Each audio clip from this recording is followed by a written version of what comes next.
Hello mga kaibigan, kain tayo na hapunan. Tawa agad yung asawa ko eh. Oh, yung asawa ko. Nagbalat ng hipon, ha? Parang hindi marunong, pero kaya na rin. Tapos patatas. Ito yung gawa niya sa isda. Ilagay niya sa oven. Ilagay niya ng ito bang pepper, red pepper. Tapos haluan niya ng hipon. Ayan ang hipon. Makain ka nga hipon ka. Akin ka na hipon, kainin kita. Tapos lagyan niya ng citron. Ano citron? Haning bedi citron po. Lemon pala. Citron. Lemon.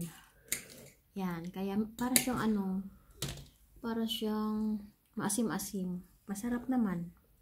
Ayan, kain tayo simpleng hapunan. Lagay lang sa oven. Ayan ang isda.